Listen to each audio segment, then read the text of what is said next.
know. You're where, like my one client who's a vegetarian except for bacon. That's what I was gonna like. I don't know if pork. I mean, it's white meat. Yeah. So I don't know if like pescatarian extends to white meat. Okay. Like just all white meat, or if it's just chicken. So you like you chicken do and or fish. do not eat chicken? I do eat chicken. Okay. No, I wouldn't. I could never go full vegetarian. Like Okay. that's just dumb shit. Or pescatarian. Well, I don't know. Pescatarian's just fish, I thought. No, pescatarian's chicken. Okay. That's like the Diaz brothers. Okay. Diaz like there's a precedent for being able to succeed as a pescatarian. I think that works. Yeah. For me, it's more like are we recording this now? We are recording everything. There we go. So like for me, it's more like that shit with the Amazon. Like how like 3/4 of it is just fire. Yeah. Like the majority of that, and the majority of just like We need more room for burgers. exactly. Yeah. Like it's just all red meat. Like it's all that farming and all that land that gets taken up with cow farming and all The that. vegan propaganda got to you.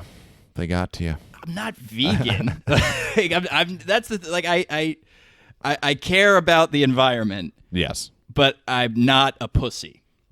That's my defining line of like, okay, like I'll give you the edge on that. Like you think about how much land cows need to graze, and then you think Yeah. about the conditions that they put cows under. Then Yeah. you add in the factor that Hindus believe that the cows are a holy animal. Maybe they were onto something thousands of years ago when they came up with that.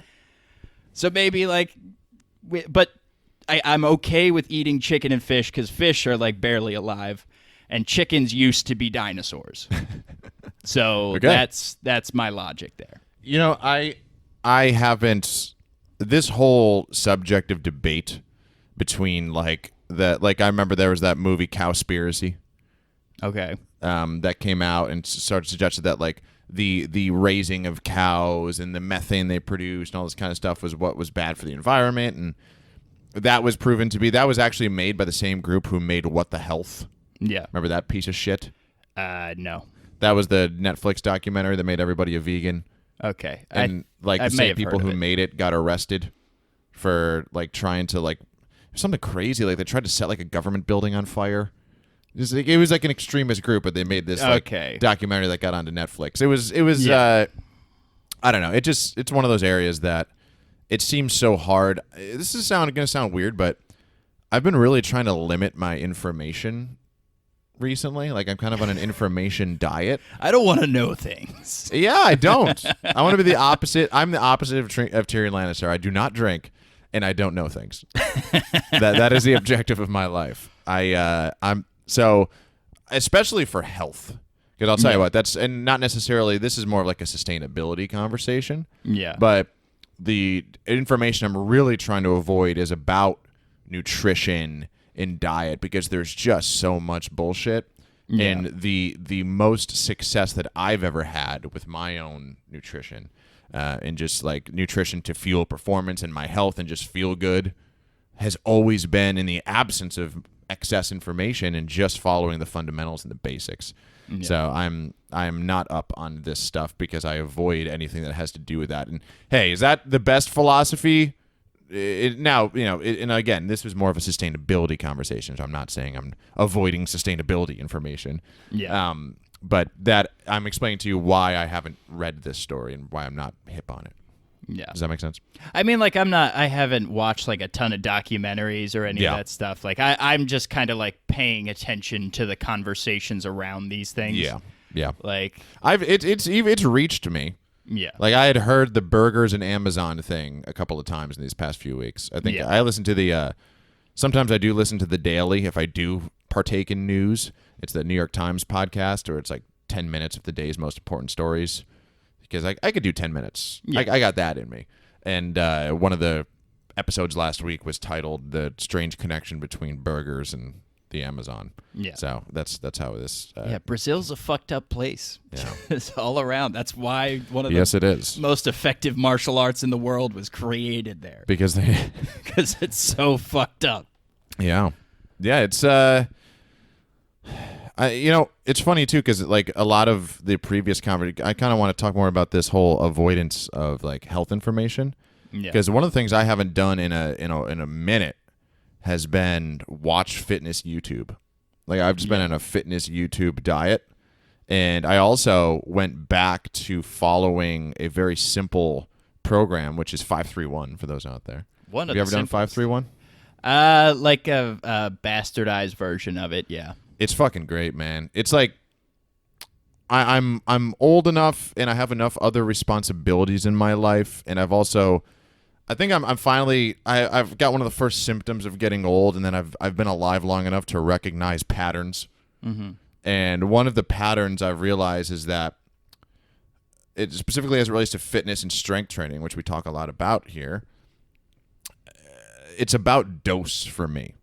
I don't seem to do well on heavy doses. Like, for example, when I'm so guilty of program hopping. Yeah. We've talked about that before. Yeah. And I think everybody to some degree is. And we're always looking for the latest and greatest. And we're always looking to include every possible thing in our program that we ever could want.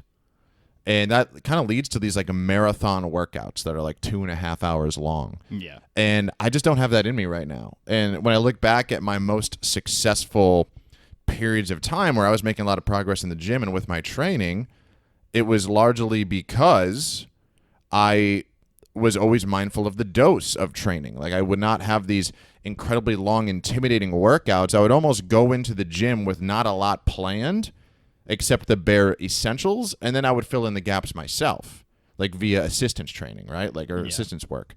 One of our coworkers, Derek, shout out Derek, he always rags on me because I never do assistance work.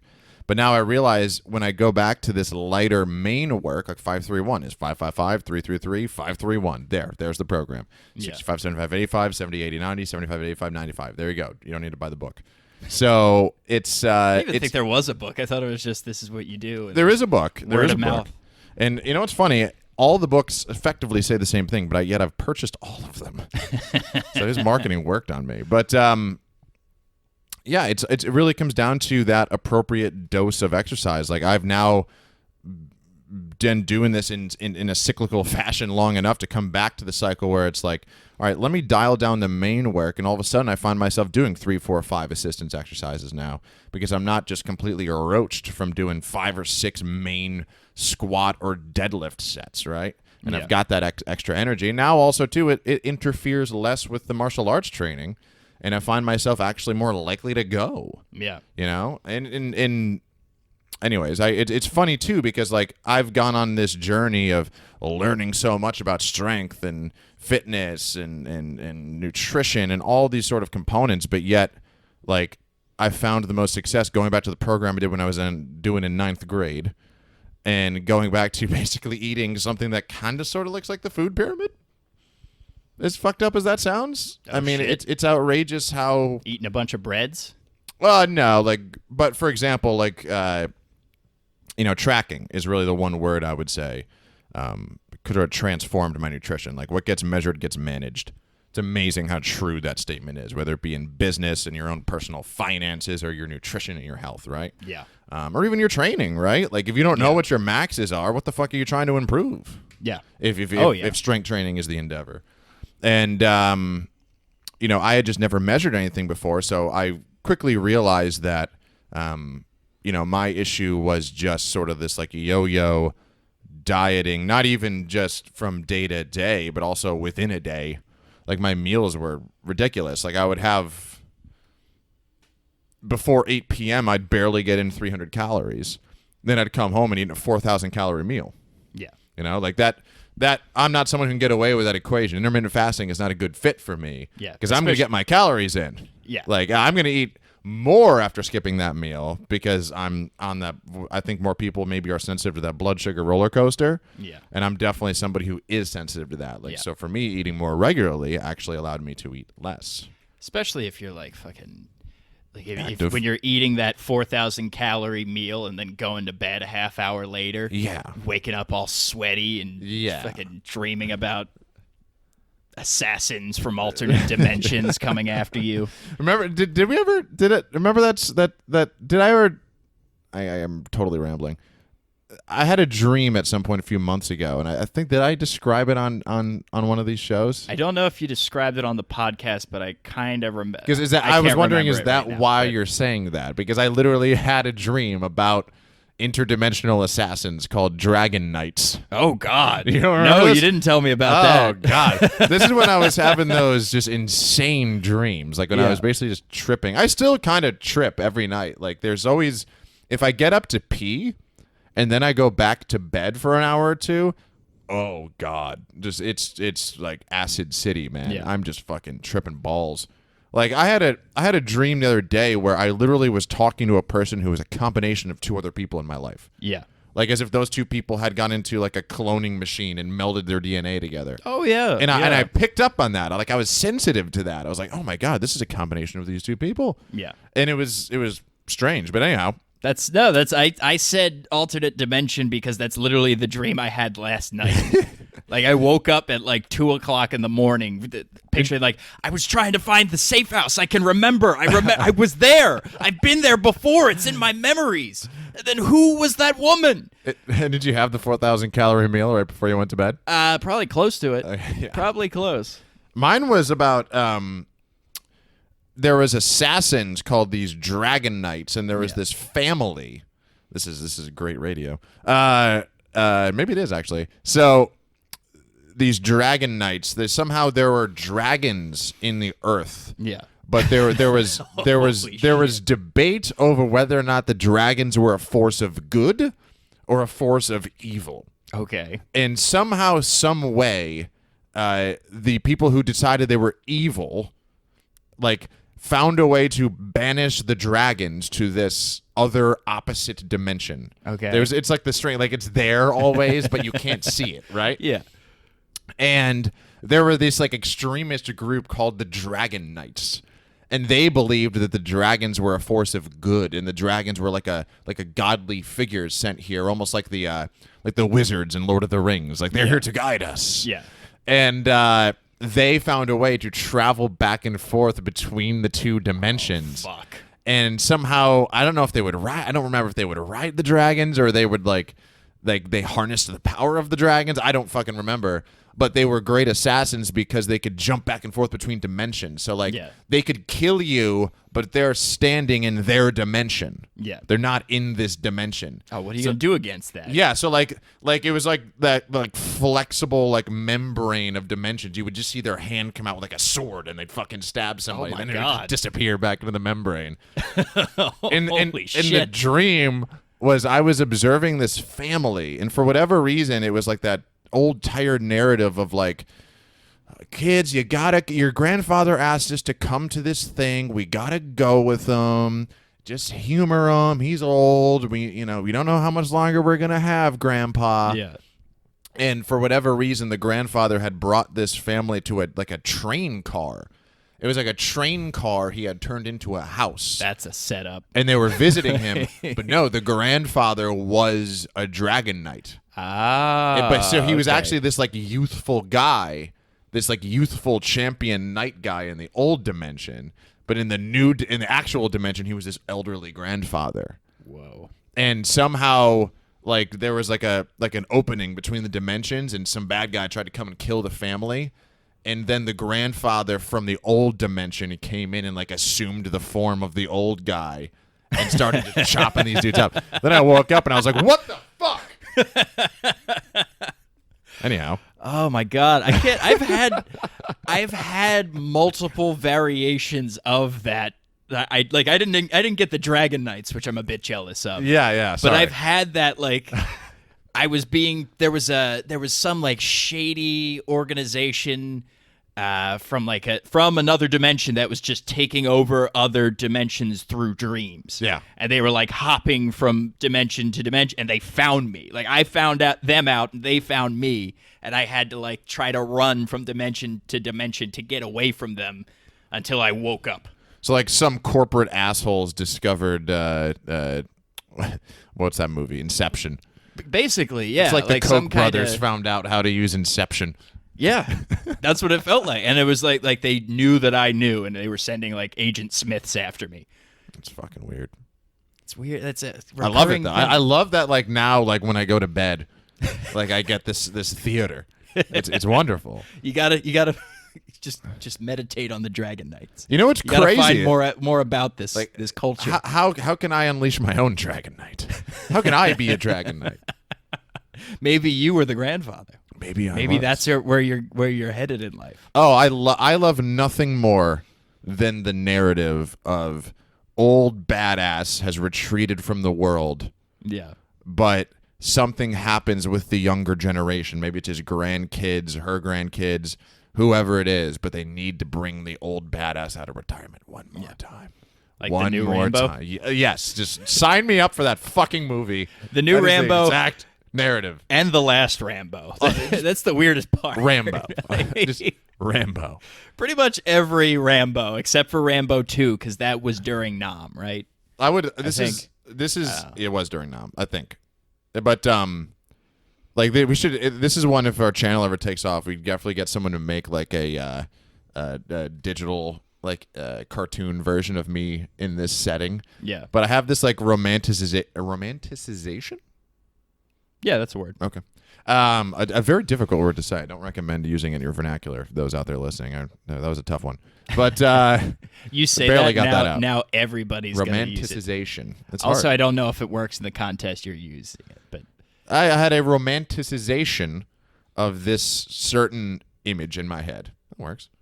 And it's like I am like assuming that it's like a video, or maybe I'm assuming the form of somebody else discovering me in this situation. This is how I picture it in my head. And there's like this old like cabin / like hut. And this is where I am. I don't know what I've done. I don't know what impact I had on the world, but whatever has happened, I've retreated to this hut. okay. And they need me. I don't know who needs me or why they need me, but they need me. They need me one more time. And they walk in and like slowly, like you just hear me grinding something. I don't know what I'm grinding, but I'm like smithing or grinding something. And they walk and then you hear like, hello? Hello? But like I'm not answering because I'm grinding or smithing something. Yeah. So they like slowly walk into what appears to be like a workshop just filled with odd, weird things from all over the world. And I don't know why, but Sweet Emotion is playing. The beginning of Sweet Emotion. That's your dramatic build-up song. And I turn around and like there's like a hot like sword or blade that I've smithed. It's the blade of the dragon. Yes, and it's still like it's like orange around the edge because I literally just had it under heat. And I'm wearing like those weird like gnome smithing goggles. Yeah. And I'm just covered in tattoos. I'm wearing like a fucking like welder outfit, but just tatted up. And then I just have a cigar that I light with the sword. And I just light it. And it's nice. Like, what took you so long? Like that is my future. If you told me that I could take a glimpse into my future and that's what I saw, I don't know why I want that, but I want it. You just want to be big boss. Yes. That's it. That's what you want. My life is very cyclical in that I come to that conclusion over and over again. You keep coming back to Metal Gear Solid some way or another. You never saw me when I had the Big Boss haircut. I've seen pictures. Oh, man. I've seen the pictures. I had a Big Boss haircut for a while, man. Full-blown mullet. Yep. That Business was in the back front. when Corey had his Right in the stingy trunk fat. Yeah. Corey was not doing well in many aspects of life back then. But he thought he was killing it. That's a particularly tricky conundrum. Yeah. When you're not killing it at all, but you think you are. Yeah. Maybe I'm in that now. Talking Sad about swords and stuff. That's we talked about this before, but I just got a steel mace recently. Yeah. Bought like the Onnit steel mace. Okay. I honestly I love it. The thing is like it's tricky living in a city, particularly in like an apartment setting, because you don't really have space to do like the whole like 360 around the body type swings. Yeah. But I live by a park, so like if I have a nice afternoon to myself, I can go out there for like 20 Swing it minutes, around a little bit. half Yeah. hour. It's cool. I like it. Like when it comes to maces and kettlebells, and I got into I bought a steel club a while back too, Nice. which is like a similar kind of implement. I like it as like an alternative to the like how bodybuilders have bro splits and they do like every single body part 6 days a week in like little spurts. I can't do that. I've tried, like, it's just too much. Like, I can do... It's not the right dose. Exactly. Yeah. Like, I can... Right now, I'm doing, like, 3 big workouts a week for, like, an hour and a half, maybe 2 hours. But that's it. Then the rest of the week, I have, like, free time. And if I have some downtime to do, like, a quick 20-minute arm circuit or something like that, I can. But I like having another option as far as, like, I want to do some kettlebell cleans. I want to do some get-ups. I don't have pull-ups in my main programming right now, so if I just have some downtime, I just do some pull-ups. Yeah. Like, it's not I'm not focusing on that right now because it's too much to squeeze in. Yeah. But whereas especially with the mace compared to like the steel club is fun, but it's very like linear, and it kind of just feels like different kettlebell after a while. Like, you still do swings, you still do cleans, it's a lot of the same motions, whereas the mace, because of the length of it, like, I'd say it's probably like 2.5 feet long, maybe something like that. Yeah. And it's 15 pounds, but it's all concentrated in this ball at the top of it. Yeah, very awkward. Just like the entire time you're holding it, you can feel it, like gravity's trying to take it from you. Yeah. So it forces you to really adapt your body. And when you're actually getting into swings and all that, like, I had a private lesson from a local trainer by the name of Jamie Pinto. Who goes by the Alchemist, because he's way deep into all of this. Gotcha. He might be a Dragon Knight. Fuck, man. I can't even process that. Yeah.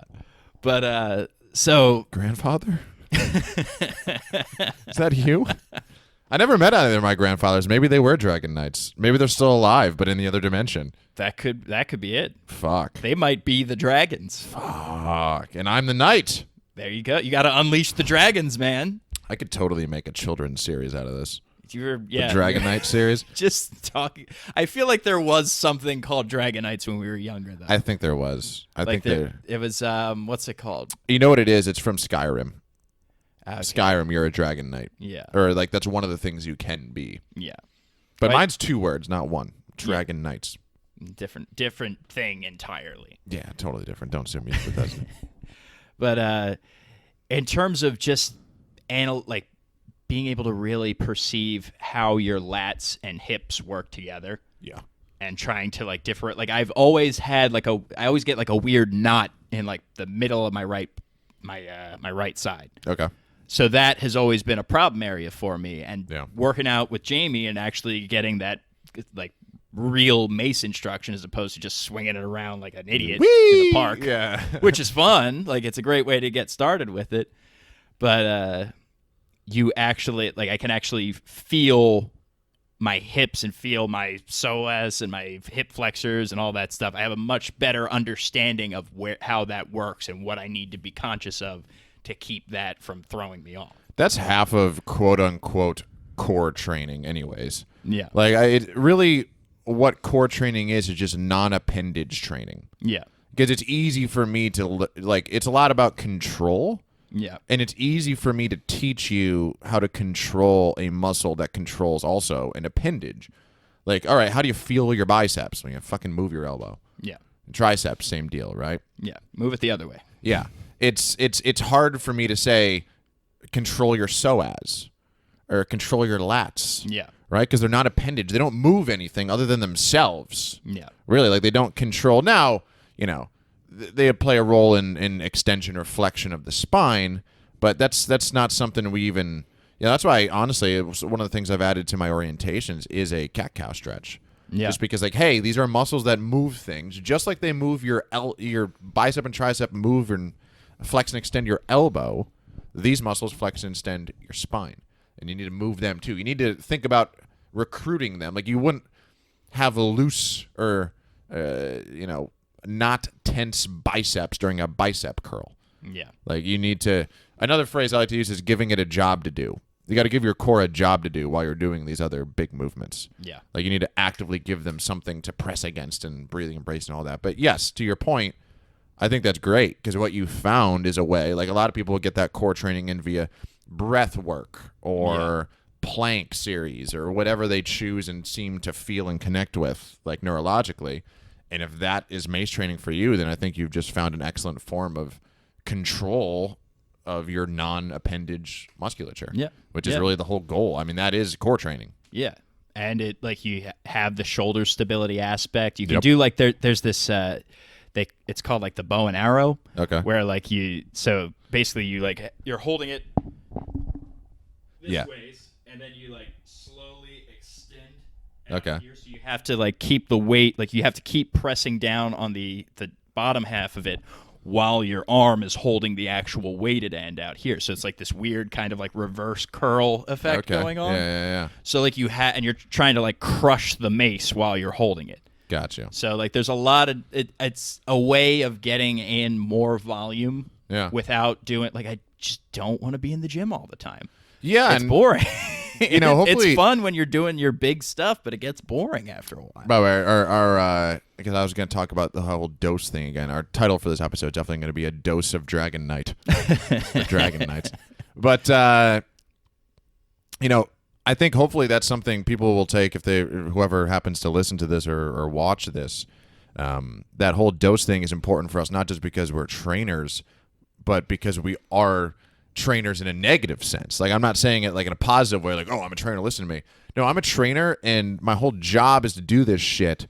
And I got to figure out a way to continue to want to do it for myself. Yes. Even though I've done it for others for 7 to 8 hours a day. Yeah. So that's why I've learned that this dose thing is important. That's why hopefully those, people take it seriously because, for you, the dose may be greater. It may be 2.5 hours a day if you sit on your ass all day and work a desk job. Yeah. Whatever the case may be. But, don't feel bad if it's 45 minutes a day, or don't feel, you shouldn't feel like cheapened professionally because you only want to be in a gym 3 days a week working out. It's perfectly understandable because you're in the gym 40 hours a week. Exactly. It's just not. You would rather go to the park and do a mace workout. You would rather do martial arts. At least you should. Your martial arts is mine. Trip. Well, you could turn around on me for comedy, so I can't. Yeah. How's the open mic spreadsheet looking? Great, Corey? Great. It is coming along. I will make a bet with you though. Okay. I will do. See, that's a tricky thing. Is I feel like I have to figure this out. I was gonna say I'll do an open mic for every BJJ class you do. Okay. Or Muay Thai class you do, but also I feel like. Nah, I can't say that. I was gonna say like it's easier for you to do, but not really, because like for you to do an open mic is nothing. Just like for me to go to Muay Thai class, it's nothing. Yeah. So it isn't a sort of applicable comparison. Yeah. Yeah. No, it's a conditioned thing. It's also like you at this point have a lot more martial arts experience, so you're more likely to go. Yeah. Versus I have a lot more comedy experience, so I'm more likely to go. For me to go to martial arts class, like barely even registers like on my radar. It's just like, okay, I'm going to go to class. It's not a big deal. Yeah. Whereas for you, I'm not saying it's not. It is a big deal, but it's a bigger deal. Whereas, see, that's the thing. For me to do an open mic, like, whew, baby, that's a big deal. Like that's like, I got to think about it for 3 days. I don't know, though. I have a little bit more don't give a fuckness to me now than I did. The biggest thing, if we're gonna analyze Corey a little bit here. So there's Corey and I went to an open mic. Was it like last year? I think you did. This is really, you did a good job on this in our last show. Yeah. This is how I talk on stage, and there's no variation. Yeah. What you should be doing is just talking the way that we're talking right now. Yeah. Like you have the cadence and delivery, but you like sucked all that into your chest and just left it down here when you were on stage, and that's what you need. Yeah, that's going to be the biggest thing to just overcome. Yeah. And once you get that out of the way, your stage presence is going to improve, which is going to improve your delivery, which is going to improve everything else, and then you just get the hang of joke right. Reps, right? It's literally just reps. It's reps, not just on stage, but also on the writing end of things as well. Yeah. Because you can do a lot of bad reps with comedy. Yeah. A lot of bad Trained reps. to failure. Sometimes 10 years worth of bad reps. Yeah, no, you're right. I mean, it's I think that like intellectually I understand exactly what you're saying, but it's just like I almost don't even know why it happens to me. It's because I'm not particularly afraid of public speaking. Yeah. Like I've done plenty of that. Like you've been with me when we do like We did it with like corporate events. Yeah. And speak to like 20, 25 people, and you can't shut me up. Yeah. Like, it's not a big deal at all. But I think it's the judgment side of comedy. Like, I don't know, for whatever reason, I'm not afraid of being judged when public speaking to people about fitness or health or training or what we offer as a business, whatever it is. But to be judged as not funny.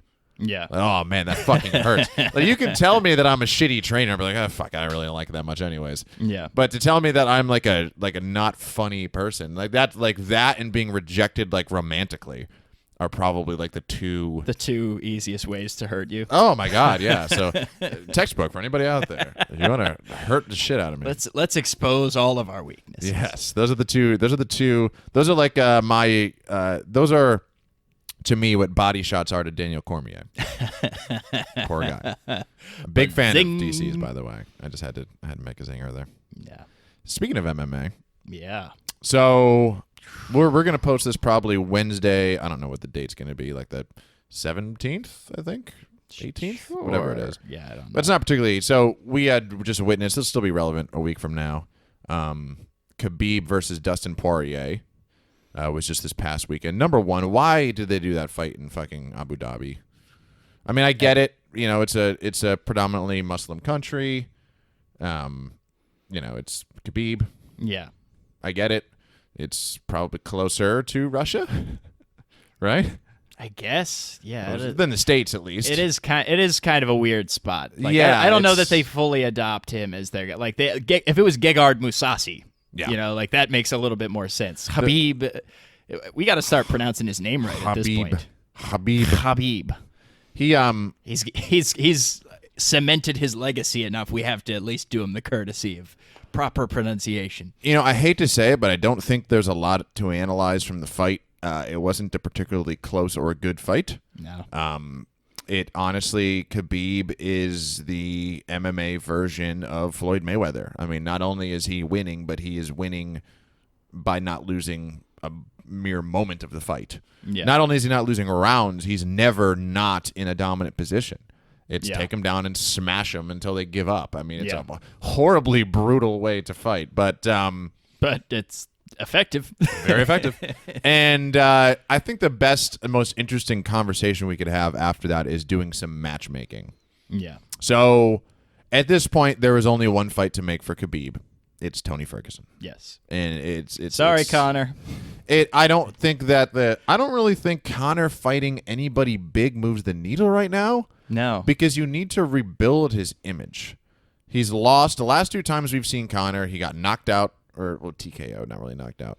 He got the shit beat out of him. By Floyd. A lot. And then he got the shit beat out of him by Khabib. So, we need Conor to fucking win. Like, we need to put him in there. There's him and Justin Gaethje are talking some shit to each other. That's a good fight.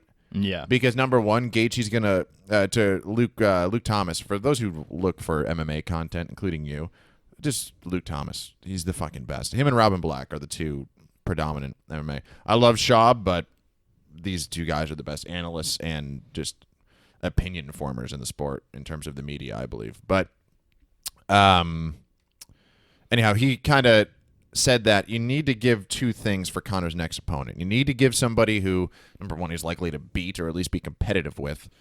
We need to build his image back up. And the second thing is you need someone who's going to play that ugly game with him. Yeah. Who's going to talk shit and get into a fight at the press conference. We need all that. That Cerrone fight would have been perfect. Cerrone and Gaethje. Those are the two guys who pop out because I think they'll fucking... So, hey, I believe they're fighting each other. Cerrone and Gaethje. So, right there. Winner gets Conor. Yeah. So that matchmake is done. Khabib needs to fight Tony Ferguson because just first of all, that is the greatest hardcore MMA fan fight of all time. Yeah. Like that's I don't know if it's going to do crazy pay-per-views. Yeah. But you're a hardcore MMA fan who loves X's and O's. That's like the Patriots playing the fucking Patriots. The inverted Patriots. Yes, it's the away Patriots fighting the home Patriots. Yes, it's the best stylistic matchup. I mean, because another thing that's kind of come out in a lot of opinions formed after the most recent Khabib fight is that stop trying this game plan of I'm going to get back up to my feet and knock him out. It's not going to work. He's just that good at takedowns. Yeah. What you need to do is get someone who's dangerous off their back. Yeah. Someone who's like, all right, you want to take me down? I fucking love playing guard. Yeah. Who is that? Tony Ferguson. Fucking crazy rubber guard Eddie Bravo shit. Yep. That might be the guy. And, Tony also, too, is a guy who's like, he's going to drag you to hell. Or if you're going to drag him to hell, he's going to drag you to deeper hell. It's just a perfect fight. It's gonna be ugly. Yes. It's gonna be very ugly. So that match is done. And then from there, we don't have to make this match because it's already been made. Have you read about the bad motherfucker title? The Jorge Masvidal. Is it Jorge or George? I always fuck it up. Jorge Masvidal and Nick Diaz. Nate. For the Diaz. inaugural. Nate Diaz. They should totally turn the bad motherfucker title into like the Crash Holly 24/7. Oh my god! You have to defend it at all times. That would be perfect. Now that I got this, that's what he meant when he said it. Now that I got this belt. Yep. And it's a main event which has gotta chap Conor's ass bad. Yeah. Because that's why he didn't want to fight Cerrone. And that's his building too. That's MSG, man. They're headlining MSG. Yeah. That would be great if they really want to stack that card. I don't know when Cerrone and Gaethje are fighting, but the winner of that should also fight on the same card. Yeah. It should be Conor versus the winner of that, and it should be Diaz versus Masvidal, and then whoever wins, the two winners fight the winners fight each other, and the losers fight each other. If you're Dana White though, do you really want to have Conor and Nate in the same building at the same time like that? Yes. Yeah. Yes. That's exactly what I want. I want more of that. As a fan, I want that. Are you telling me that the Friday of the weigh-ins and all that shenanigans, you wouldn't be tuned in like a motherfucker to Twitter and just seeing what's going on? That's I fucking love it. Yeah. I miss that. There's that thing where we're like for a split second you think that Dana White is like a regular businessman, and then you're like, oh wait a minute, No. It's exactly what he wants. Yeah. That would, yeah. Oh, the guys are acting like a bunch of kids, and I fucking love it. Yeah. Yep. And then the only issue with that really is that those fights aren't happening theoretically at two different weight classes. You got actually no, I confused myself there because Conor. Yeah, I mean you could put him on the same fight as Nate, but then I actually think that Conor wouldn't fight the winner of Diaz Masvidal. I think he would probably fight the winner of Tony and Khabib. That's who he would want to fight. Yeah. Assuming he beats, he wins his matchup against the Gaethje versus Cerrone winner. Yeah. Conor versus Cowboy would just be fucking great. Oh, my God. I love Justin Gaethje, but fucking A. Conor versus Cowboy would be wonderful. Yeah. There would be so much more shit talk. Oh, it would be great. Although Justin Gaethje, he's new to the game, so you might not know him, but he'll mudrake, man. Okay, I know of him, but I don't really know his personality at all. Yeah, no, he'll play that game. That's good. Cerrone just has more of a reputation to throw around. Yeah, and I think that's where the real selling of that fight comes. Is that he's won some and he's lost some, but he always shows up. Yeah. And Conor can walk right in and be that same kind of guy. Yeah. Because he's coming off a couple losses, but he still showed up. Well, and he's also stylistically he's going to stand and bang. Like what we need is Conor McGregor to go out and do to somebody what he did to Eddie Alvarez. Yeah. Because that just created Conor into this insane fever pitch. Oh my God, is he the greatest we've ever seen? Blah, blah. Yeah. We need him to start somebody. And I'm not saying it's likely he's going to start either of those two guys, but they will present an opportunity for him to do so. Yeah. You can mount even if it's a straight brawl and Conor wins, that's even better. Yeah. If we need either Conor versus Eddie Alvarez or we need Conor versus Nate Diaz 2. Yeah. Just a fucking 3. war. Or no, well, I mean we need like a sequel fight. Yes. I got you. It needs to look like the second fight, which I have had to rewatch because I was blackout drunk. I thought you were saying he needs to fight Eddie Alvarez again, or he needs to fight Nate Diaz. No, he needs his next fight to resemble one of those two fights. Yeah. So that as a fan base, we can get excited about him again. Yeah. Because right now, I really don't think Conor versus who gets you excited right now. I mean, Cerrone. That's really it, right? Gaethje too, because Gaethje's up and coming, but Cerrone just because. If I said Conor versus Khabib, does nothing for you. Ew. If I said Conor versus Tony Ferguson, does nothing for you. Nah. If I said Conor versus Nate, does that really do something for you? Not right now. I would rather see him. Nate has some some pull right now, whereas Conor Yeah. needs to kind of generate interest in him again, because right now the only fight we've heard about is and by the way, I'm totally jumping around here, but number one, did you see the BJ Penn get knocked out in a street fight? I think we talked about that on the last episode. No, this actually. is a new street fight. He's still fighting? Yeah. What the fuck is Yeah, this wrong is a with new BJ? street fight. No, but here's Oh the my here's my God. he got knocked out cold Yeah. by a fat drunk dude Oh, in God. a street fight. Now, he was pulling the whole I'm a tough guy, punch me, and the guy did, and he knocked him the fuck out. BJ also got right back up and proceeded to beat the shit out of this guy, even in his dazed stage. But That's pretty cool. Dana said that he's done in the UFC after the last Yeah. one. Because it was all over YouTube. Like, he got flatlined by this dude. And this is like, it's something crazy. I want to say it's like 5 bar fights in the past, like, 6 months. Yeah. Like, the guy is clearly, number one, that's a lot of bars. Like, that's a lot of night that's outs. a bad look. Like, it's bad. Yeah. And you got to wonder what's... It makes me feel real bad because, like, BJ was, like, one of the, like, forebears. He was also, like, the samurai. Yeah, like, he Right? was, like, He was, the like- cool, like, kind of Yeah. laid-back Hawaiian dude, and Yep. now he's just... He was always a social that's butterfly, which upsetting. I didn't know that.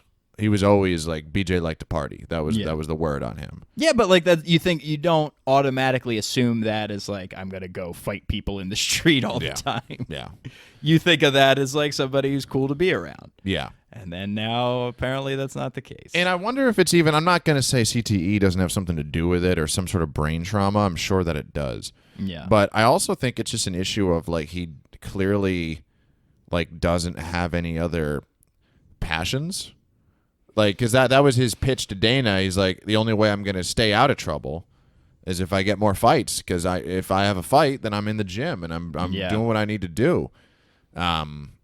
What, doesn't he, like, have a school, though? Like, wasn't he, like, teaching? Even if he does, clearly he doesn't love it. Yeah. That's tricky, though, man. Like, he might just, that's, everyone always wants to talk about that warrior gene, right? Yeah.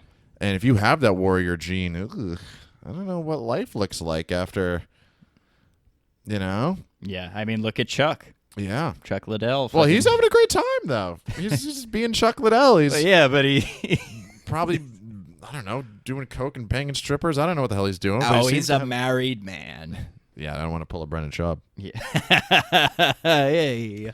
Although nobody cares about my opinion, so I don't have to worry about that. Yeah, we don't matter. But yeah, we were talking about that before we went on air. Did you follow any of that drama? No, I did. I mean, yeah, you told me about Yeah. it, but I wasn't clued in. There's a with, podcast called The King and the Sting, which, to your point, Yeah. go ahead. Just every one of Brendan Schaub's podcasts is the blank and the blank. Yes.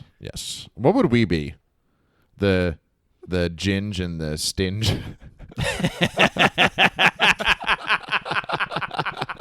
There you go. That's it. That's fucking great. I'm the Ginge, you're the Stinge.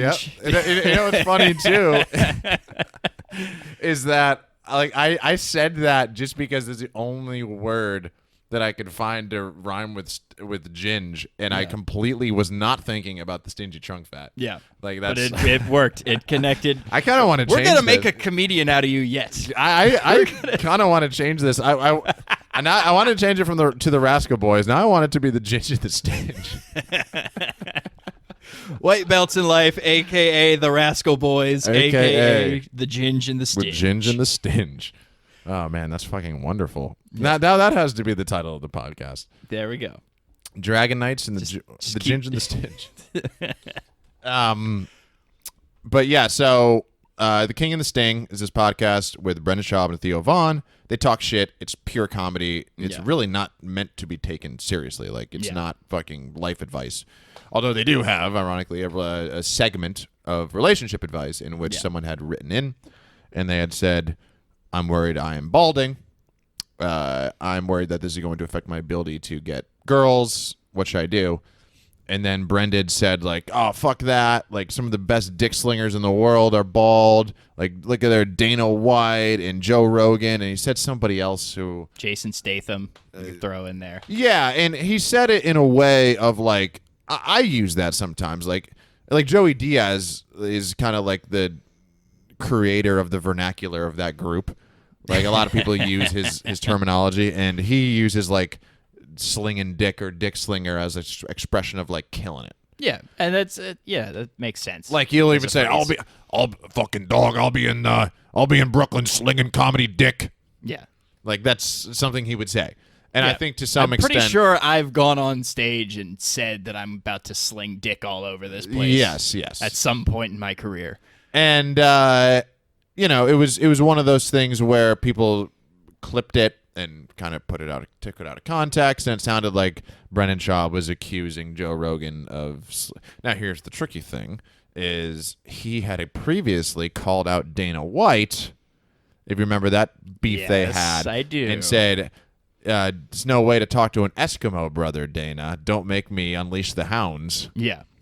So the fact that he mentioned Joe Rogan right next to Dana White, who he had previously said that about, I think is probably a big reason as to why this became a thing, because he has a definitive history of accusing directly Dana White of presumably cheating on his wife with someone who Brendan had also slept with. I didn't think Dana White was married. He is, yeah. I mean, it makes sense for him to be married, but I picture him as just like this Lothario. You know who the common person they have is Ronda Rousey. Yeah. So, and also, too, there's, that seems to pass the smell test, because I know Dana and Ronda Rousey were extraordinarily close. Yeah. And they even, traveled together and all this sort of stuff. So it makes sense that they would probably be banging. Also, apparently, there were rumors of Ronda Rousey. Now, okay, throwing stuff into the rumor mill, but this is not. I am not saying this from me, but just from the internet general forums. Internet. Yes. Of somewhere between Ronda Rousey fighting and the WWE, if possible, of accusations of escorting. Really? Which now, think about context of that. She may not be escorting, but if she's hanging out with Dana and buddies, to the untrained eye. Yes. You might get an idea that something else was going on. Well, this is a weird fine line, and I will operate under the assumption that she did not do those things. No, I don't have evidence. That was just something I had heard. We're just talking shit. We're slinging dick. Yeah. But I think that too, that's a fine line, because if she's hanging out with billionaires, and they say, "Hey, let's have some private time together." Yeah. And maybe she knows that there is not necessarily a financial incentive, but she's going to get to spend 3 weeks in fucking Mykonos or something and have a great time with this billionaire guy and fly all over the world. Oh, that's her decision to make. Yeah. Is it organized, specifically contractually escorting kind of thing? No, but I mean, if she's doing it for the financial incentive, then it's a fine line there, and there's nothing wrong with it. Yeah. I personally think that all that shit should be legal anyways, because prohibition doesn't work. Yes. But, it's I can understand. I doubt she ever did something like that, but if she was jet setting with a bunch of billionaires and potentially sleeping with a few of them, that kind of looks like escorting. I just had this thought in my head that Andrei Arlovsky beat Travis Brown so bad he turned him into a cuck. he just beat his brain into this just complete submission of just okay. We're gonna have to be really careful though about talking shit if we also want to analyze MMA stuff. Yeah, because that is someday we're gonna meet somebody. That is not a group of people that I want to be talking shit about. No, that's not gonna bode well for us as as white belts in life. Emphasis on white belts. Yikes. But anyways, I had one more topic that I wanted to discuss before we signed off here. Guess who starts therapy next week? This guy. Really? Yeah. Okay. This has been a long time coming. It has been a long time coming. And there's some specific stuff that I would intend to talk to a person in that capacity about, but it's very generally I've found myself in a situation where I have to avoid a lot of things, some minor, some major. Mm-hmm. But a major example would be drinking. Yeah. I just can't drink. Can't even try it. Nothing. Not a sip. Yeah. Total teetotaler. And a more minor example would be a work meeting, right?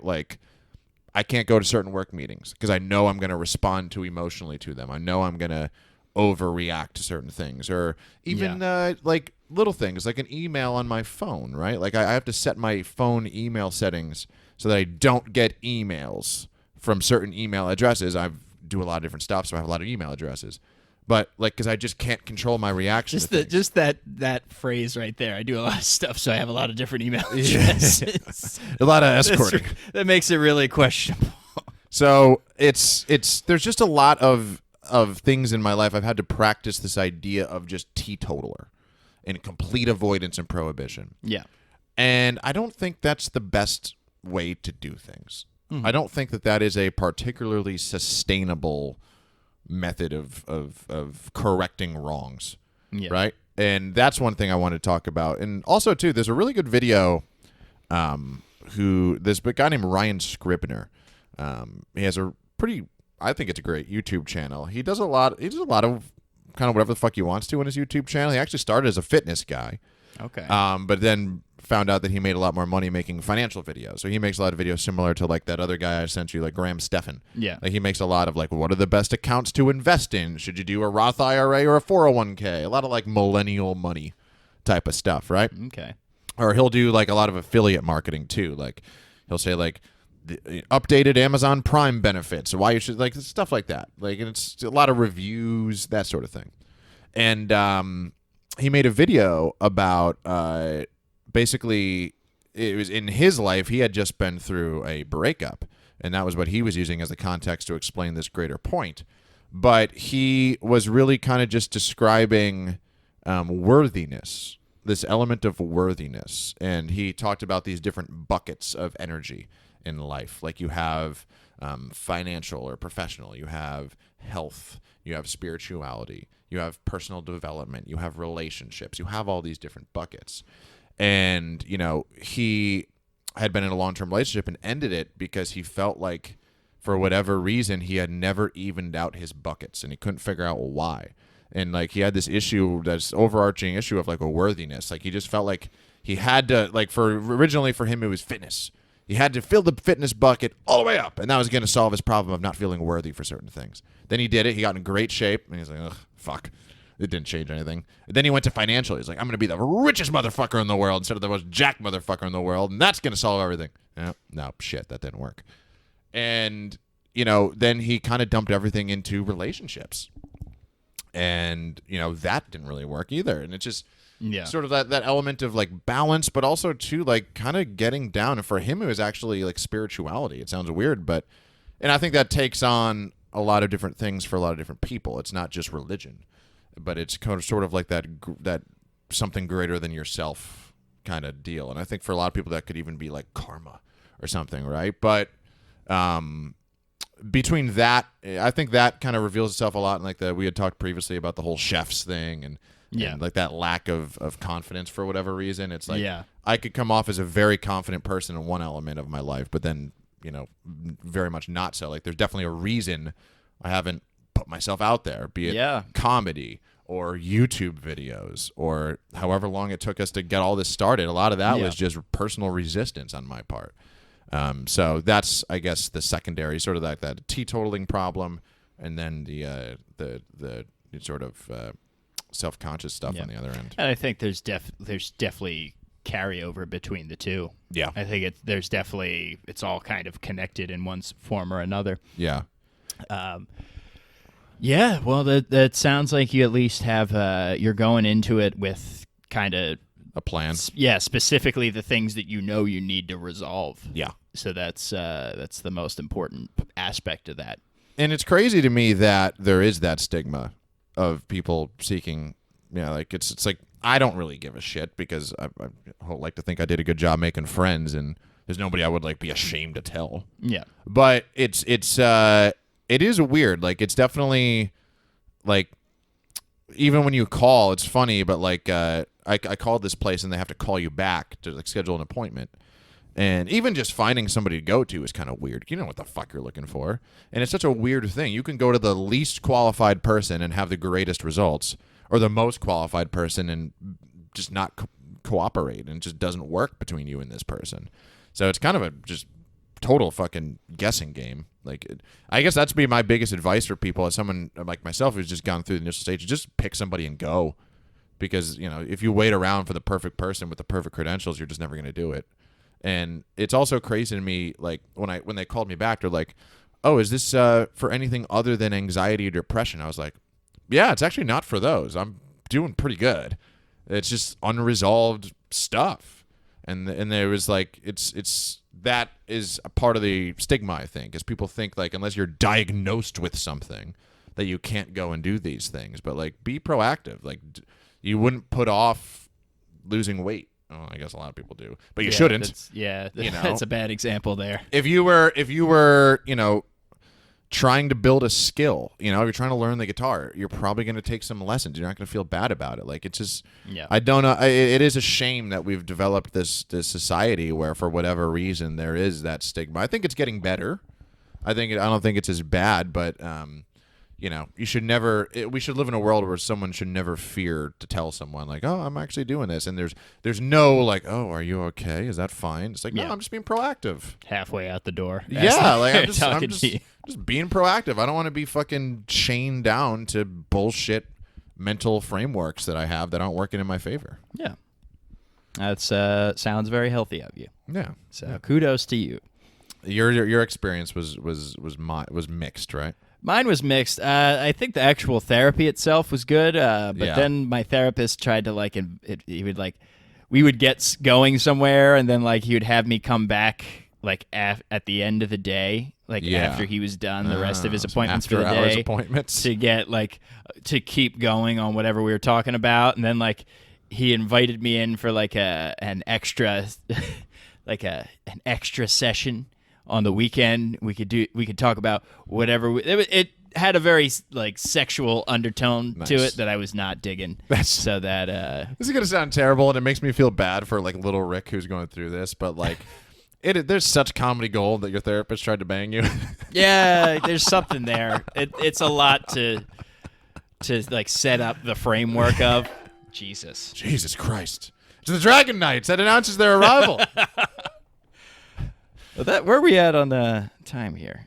We're good. That might be our alert bell. That's the Dragonknights telling us to wrap this shit up. Yeah, I think that's... Final words. Rick's final words. If your therapist tries to fuck you, you probably should stop going and find a new therapist. That's my advice to the world. Also, Travis Brown, I really don't believe that Andrei Arlovsky beat you into cuckdom, so please don't hold that against me. My final words would be, stay tuned for next week's episode of the Ginge and the Stinge. Godspeed. Adios.